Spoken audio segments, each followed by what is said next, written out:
What's up, heathens? How y'all doing? I'm the Godless engineer, and I critically analyze apologist claims to give you the best arguments and information so that you can stand up and use your voice. Today's clip is from The Line, and I'm with Forrest Valcott. Today's call is from a person named Billy. Billy has kind of a unique position in that he accepts evolution is a real thing, but he thinks that mutations can't really account for all of the changes that have occurred throughout the timeline of the Earth. Forrest and I readily hand him his own ass by explaining all the intricacies of genetics and how that can, in fact, explain the diversity of life on Earth. Meanwhile, Billy is going to refuse to acknowledge any of the scientific evidence. So if you want to fuck around and find out how Billy ignores scientific evidence while holding on to his whole magical wizard caused evolution idea, then please stay tuned.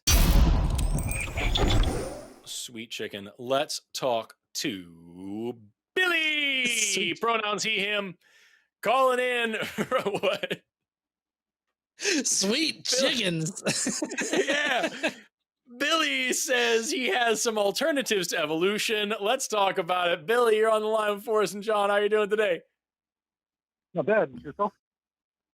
I'm awesome, man. Are you there? So, okay, cool. Yes, I'm here. So you say you have alternatives to evolution. Are you calling as a creationist? Do you say that evolution isn't real? Like, give me some context, some background to what you're saying here. No, I believe that evolution is real. I just think the mechanism used to describe evolution is not possible, and I have an alternative for it, which is not my. When you my, say mechanism, are you talking about?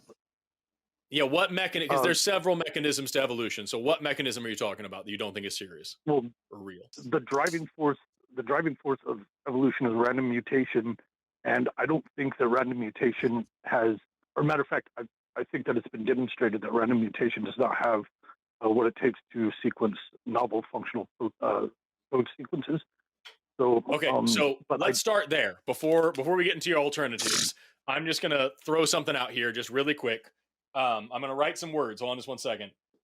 Can you see your screen? Can you see me on the screen?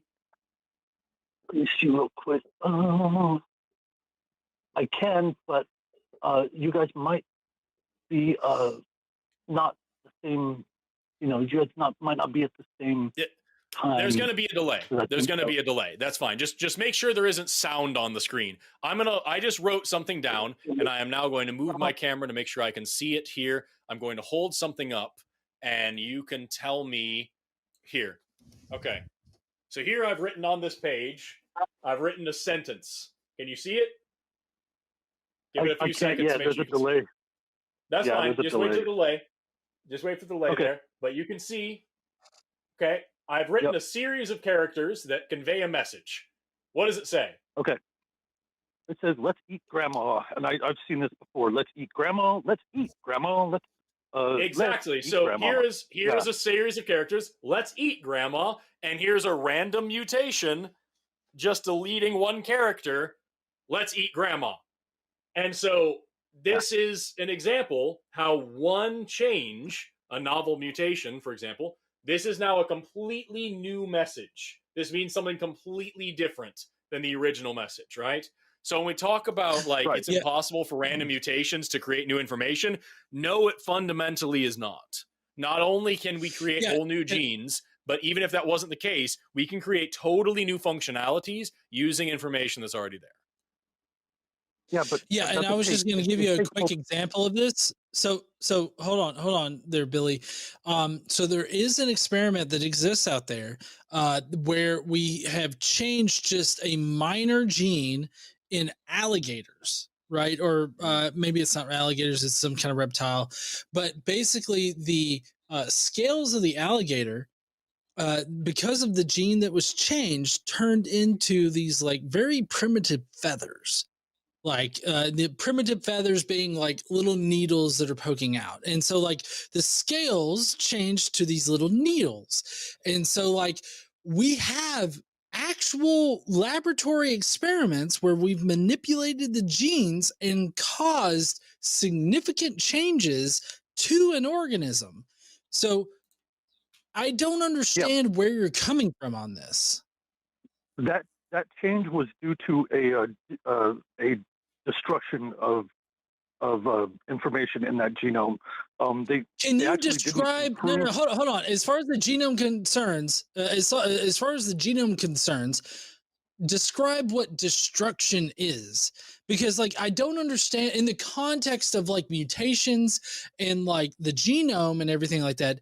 I don't understand what destruction means as far as what you're saying. I don't know, but Forrest has probably more information on this than I do.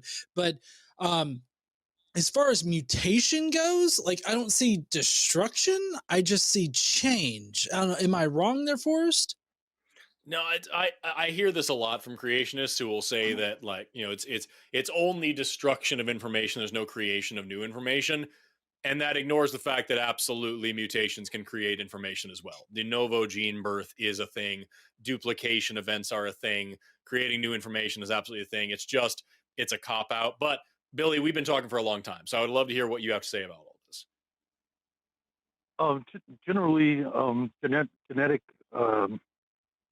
genetic mutations cause dysfunction. It causes a prohibition of expressing genes, and generally That's those code sequences are rendered,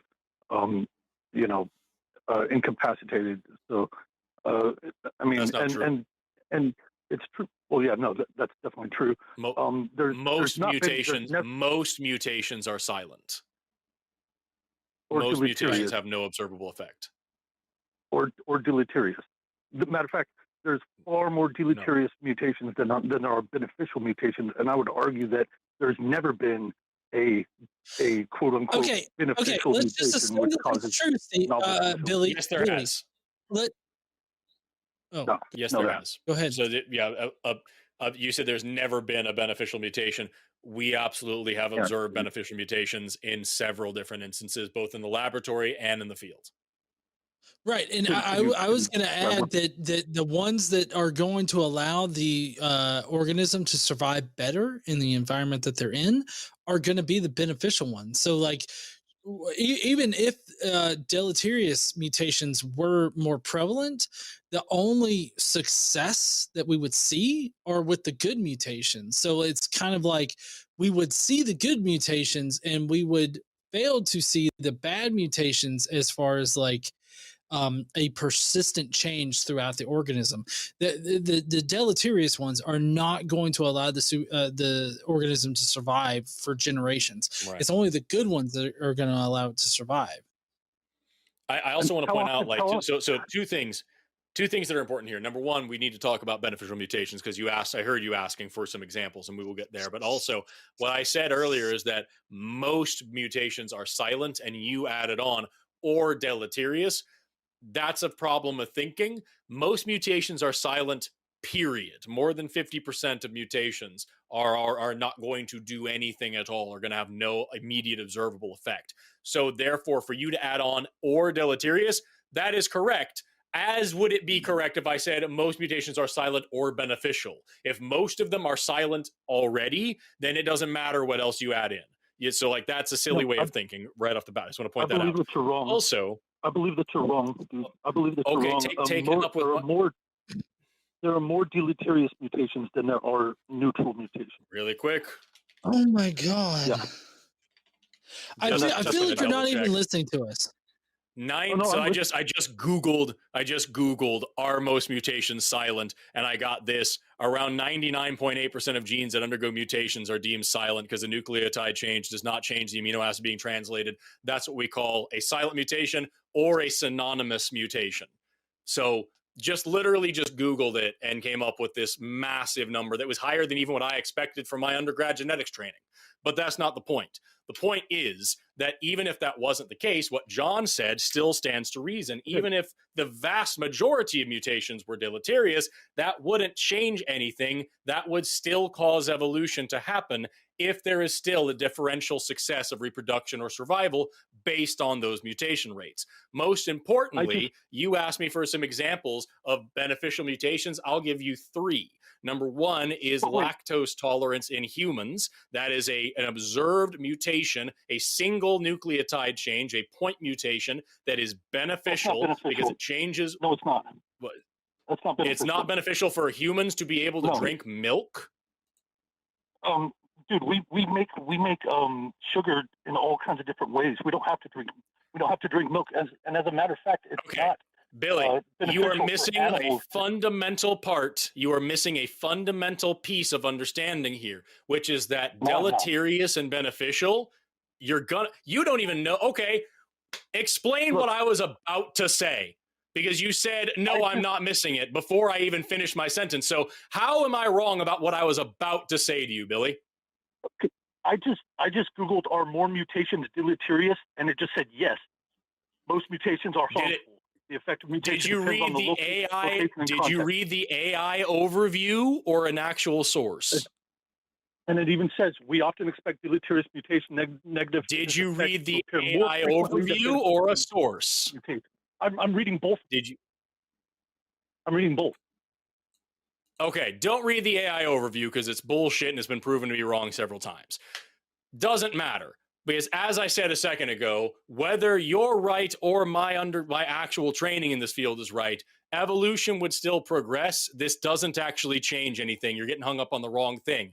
Now, a minute ago, I said you had a fundamental misunderstanding about something, and before I finished the sentence, you interrupted me and said, no, I don't. So please explain to me how you understand the thing that you didn't get to hear me explain that you misunderstood. I don't understand your question. A minute ago, I'll just repeat it. A minute ago, I said you have a fundamental misunderstanding about this whole thing. And I was trying to explain to you something very important that you're not understanding, which is why you interrupted me about the milk thing. And you cut me off and said, no, I don't. So please explain how I'm wrong about the thing that you didn't even get to hear me say.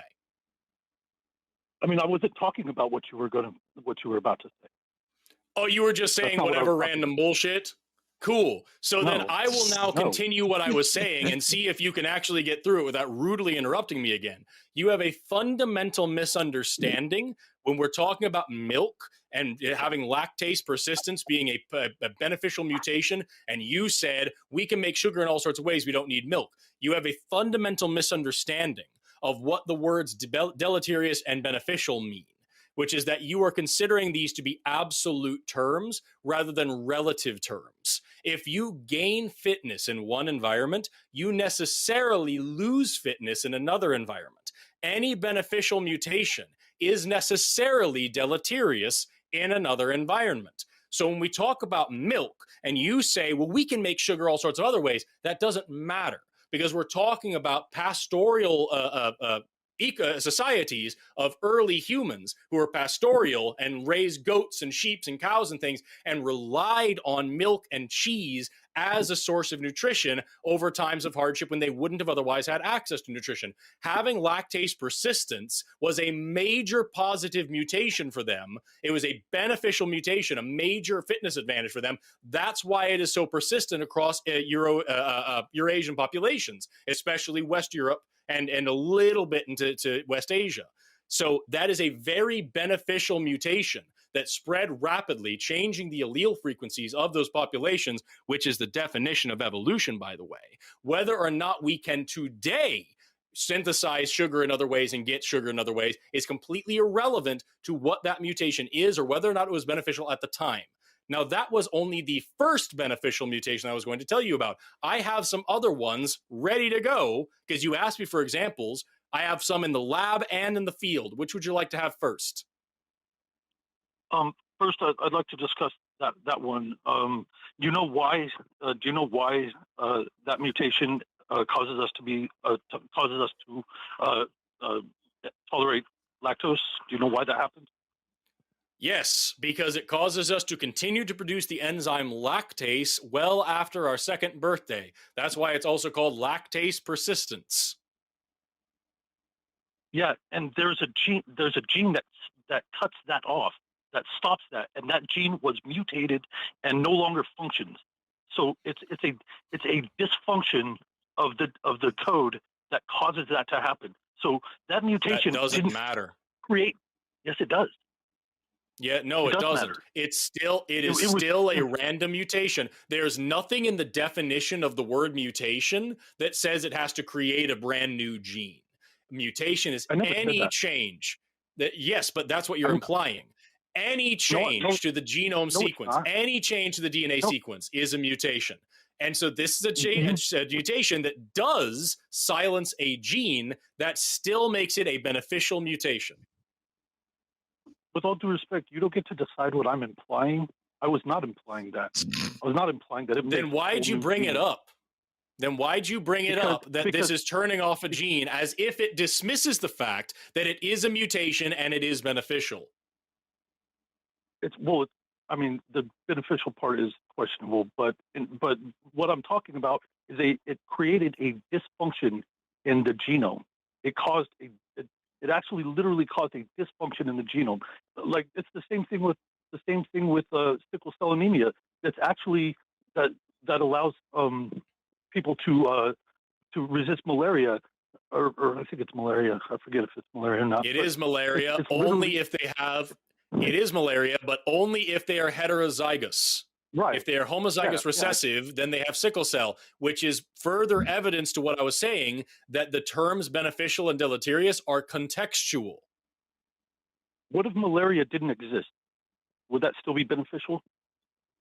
There would be no reason for that. So then, yes, that would be heterozygotes wouldn't notice it. Homozygote dominant wouldn't notice it. And only homozygous recessive would notice it, and then it would be exactly as deleterious as it is today. So it would be a nothing mutation or a deleterious one, as opposed to today where it's either nothing, deleterious, or beneficial contextually. You're right. So if malaria didn't exist, then it wouldn't, we wouldn't even notice it. It wouldn't be beneficial at all. Yes, and if lactose didn't exist, then the gene mutation that causes lactase persistence wouldn't matter either. That's what I keep saying. These terms are contextual. Yeah, but essentially it's a dysfunction of the genome of that sequence of the genome that's causing that effect to take place, right? No, in that particular case, it is rendering one gene as not shutting off lactase production anymore.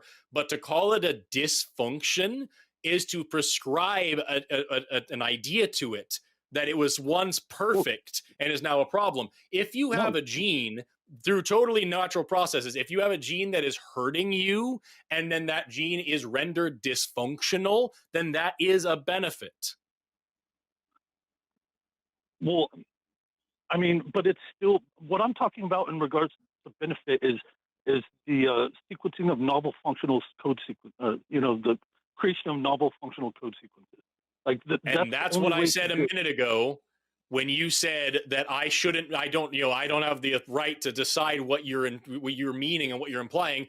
Thank you for now saying the thing that I was saying you were implying a minute ago. That's not what mutation doesn't necessarily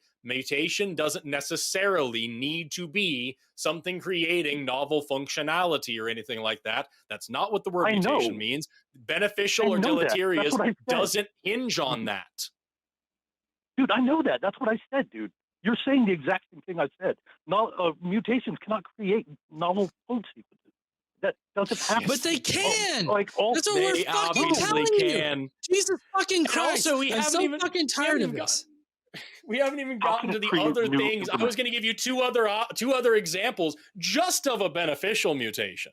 Like, you're talking about novel functionality. A deleterious mutation could also imply novel functionality that hinders reproduction or survival. Like, fuck, dude. I said novel code sequences. Look, you're starting to get pissed off. Huntington's disease. Huntington's disease would be a novel code sequence that is deleterious.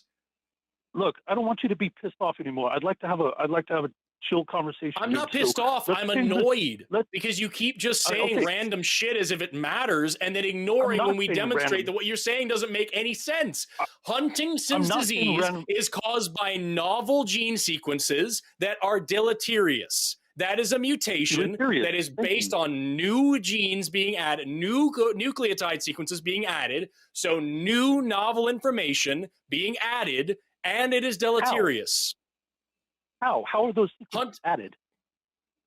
Huntington's disease is caused by a certain repetition in one particular gene. I don't remember which one it is off the top of my head, but there's one particular gene where you have this long repetition of the same gene sequence over or codon over and over and over. And if you have exactly like X amount of them, the gene functions properly. But if you have any more of them, you have Huntington's disease and you have this serious neurodegenerative disorder.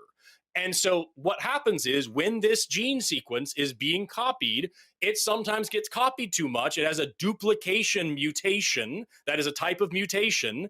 And it has way too many of these sequences that is adding on novel gene sequence, and it is deleterious. That's not novel. That's repeating the same sequence over and over again. That's not new information. Oh my fuck, dude! It's new information because if I write the words, "Let's eat grandma" twice, that's twice as many sentences. That is new information. No, it's not. It's the same information twice. It's not new shit. That is come on, man. You have okay. How many letters? How many letters are in your genome? Like 3 billion?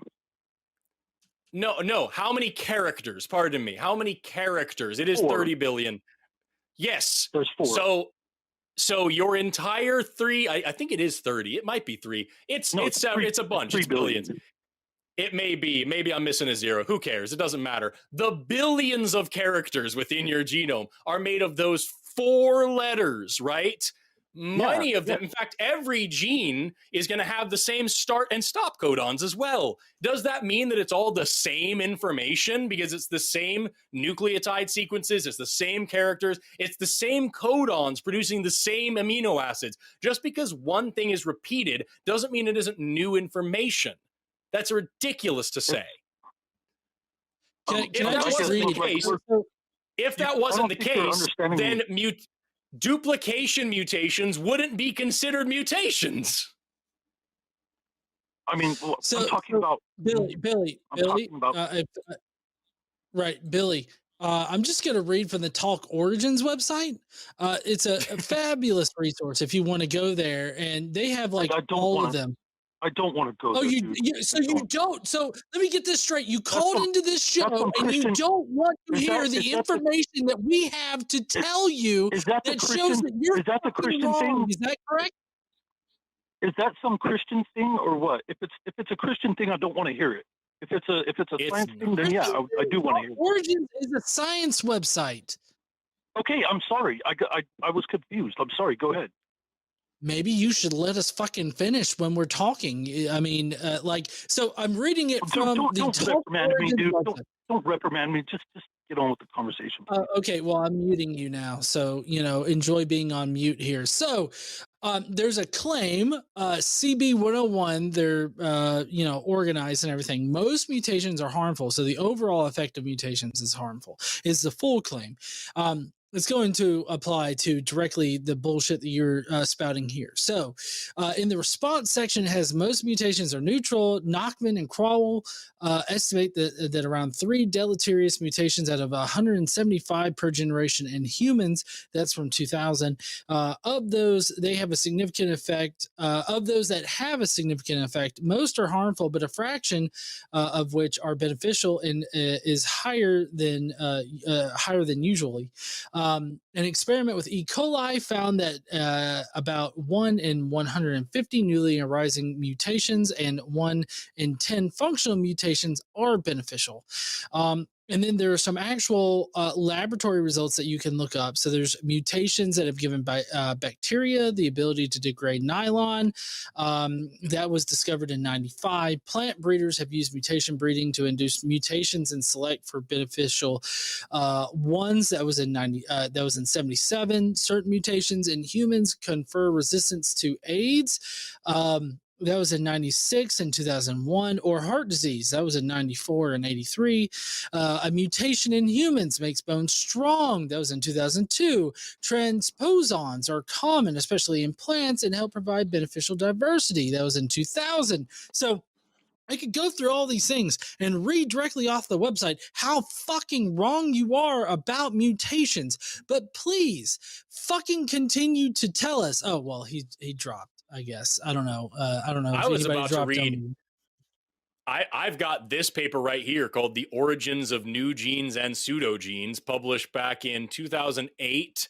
And this is just a lit review, a thorough paper explaining where new genes come from. The new gene origination is a driving force of evolutionary innovation in all organisms. Research has focused on identifying the mechanisms that generate new genes, and it goes on to describe some of them. I was going to talk about the lizards off of the coast of Croatia. There are 2 islands, one of which has some lizards on it that were insectivores, and some researchers took some of these lizards and moved them over to another island that didn't have a big insect population, and came back after 40 years, and that same population of lizards had developed a totally new cecum, like a totally new part of their gut, and a big wide jaw for chewing on plants. They were becoming herbivorous because they didn't have as many insects to eat, and they were eating leaves, and had a totally new gut morphology and a totally new skull morphology in order to chew and digest plant matter. I was going to talk about a few other things as well. The Linsky long-term evolution experiment with E. coli bacteria